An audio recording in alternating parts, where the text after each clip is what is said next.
Before my life with Jesus, I think the best way that I can describe it is stressful and chaotic. I was my motivations were very selfish. I worried about everything. Even looking at just the way my mind worked. It was always paranoia in that.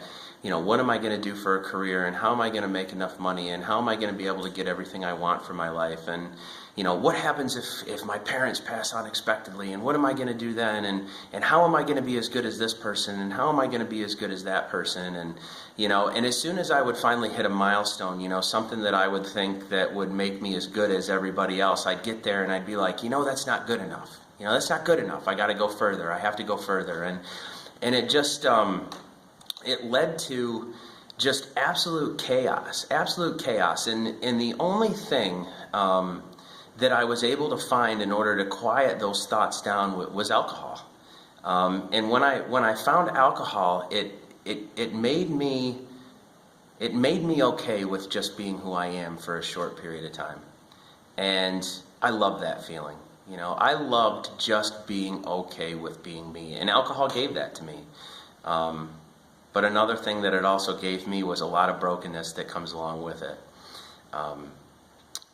Through that idea of self-medication, I caused a lot of brokenness. I damaged a lot of relationships. I hurt so many people. I'm sure probably anybody listening can relate to things we do and say when we're under the influence of any drug or mind-altering substance. And so what happens is so now the times that I'm sober, I have to have all these racing thoughts going through my head, all these chaotic, stressful thoughts, and I'm also thinking about all the things that I did to hurt people while I was under the influence, because I would live even more recklessly, even more selfishly, and it was horrible. It was a downward spiral, and I had absolutely no idea how to recover, how to get out of it, how to move forward, how to find a different path. There was just no light for me.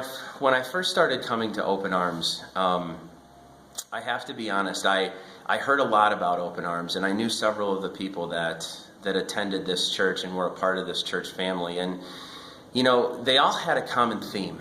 They were fired up for Jesus. They were fired up for life. They were fired up for God. And it was as simple as this. I wanted what they had. I wanted what they had. And when I first came through the doors of Open Arms, some of the people that I had known out in the community that attended saw me coming, and they just instantly just put their arms around me, and they were so excited that I was here, and come sit with us, and and it was the Cavallero family, and they pulled me right up, and I got to sit and I listened to my very first message, and it was just all over from there. I received things in the mail when people tried to make connections with me. They got me involved in growth groups. They got me connected. They got me plugged in. I joined the service teams, and I'm part of the greeting and welcome teams here at Open Arms. And I didn't have to plug in. They plugged me in, and I just realized that there's just something here, that is good, that is godly, and I wanted to be a part of that. And through the values of this church, of this program, of these people, I was able to use some of the other tools that I was able to be given in my life of recovery in tandem, and really learn. I was able to learn who Jesus was and his direction through the Bible and the lessons that he taught. I began to learn how to live life differently. There's been a lot of changes in my life in a very short period of time. And they're very, very exciting. I've been able to build a relationship with him and give him a lot of those things that used to control my life. I feel like in tandem with that, for my own personal story, I also live a 12-step life today. And basically what Jesus teaches us in the Bible is very, very similar to the 12-step recovery program that I live today. And it's all about understanding what was wrong with me, understanding what was going on with me, and then through the newfound relationship with God, being able to get rid of all of those ugly, stressful, chaotic, broken things of my past and giving them to God and letting him have them and being able to walk a new path with a different direction. a direction that's focused on God's will and direction for my life on a daily basis, a direction that focuses on helping others, a direction that focuses on unselfishness. And it makes me, the transformation is this: I am okay with being me today. I am comfortable in my shoes. I love myself. And that's something that I didn't have for a very, very, very long time, you know. And there's this old cliche that we hear all the time, that the healing's in the helping. You know, and one thing I don't today is I don't take that saying lightly. You know, the first thing that I had to do was learn about myself, and then I had to start learning about God. And as I was able to take some of these steps and do some of these things, I've learned that the healing really comes into the helping.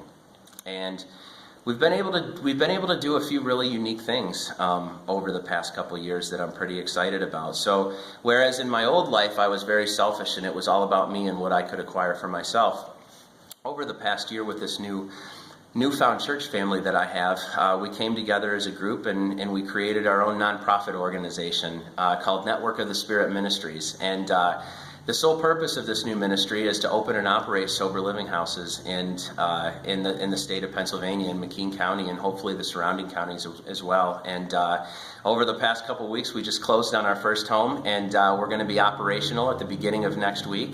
We already have people coming to live in the house, and it's not just been a blessing for me, it's been a blessing to everybody who's been a part of it. We're already seeing how God's networking with people that used to have hardened hearts to certain ideas of recovery efforts here in the Bradford community, and it's just been amazing to see what can happen when you put God's will and direction before my own will and direction, and know that if I'm using God's will and direction, that everything flows so much easier than if I try and do it myself. And I'm excited, you know, and it's a completely different path for me to put everything in the world tells me, Dan, you shouldn't be focusing on this right now. You shouldn't be doing this. You need to grow your practice, and you need to focus on this, and you need to focus on yourself. And the world is telling me things completely different than what God's telling me. And I think that's the key to it. To have an earnest relationship with God to where I can truly look deep down in, pray to Him and meditate with Him on a daily basis and truly understand what is His will and direction for my life. Because you know what I'm starting to find? It's completely different than what the world's will and direction for my life is. And the key to it is faith. Do I have the faith to execute? And that's where I think the growth in relationship comes in. And I heard from the very beginning, you know, we talk about the difference between warming a seat at a church one day a week and truly living out God's will and direction for my life. And I'm not going to say it's easy, but I'm not going to say it's hard. It just has to be honest. You know, I have to have an honest desire to truly seek that will and direction on a daily basis. And the kicker, the 5-star kicker is, do I have the will to carry it out once the message has been given to me? And I feel like this is my first experience in the few years that I've been following Jesus where I was tested, and that do I have the strength? Do I have the courage? Do I have the conviction? Do I have the relationship with God and the belief that He will do for me what I can't do for myself and make all of this possible? And it is amazing, absolutely amazing to see what He is doing with this entire project and how it has excelled my professional career. The more time I focus on Jesus' mission, will, and direction for my life, the more He takes care of everything else over there. Absolutely amazing. So if there's anything that I can say today is that don't be afraid to take God at His word, and don't put limits on the power of God. It is absolutely amazing what He will do with your life if you have the guts, if you have the conviction, if you have the willingness, honesty, to actually try to get to know Him better, to do some hard things that He's going to have you do in order to clear out that baggage of your past so you can hear Him better, and then take the advantage. When He tells you to go, when He tells you to hit the green button and go for it, don't look back. Just do it, and let God handle the rest, and see for yourself how He shows up in your life.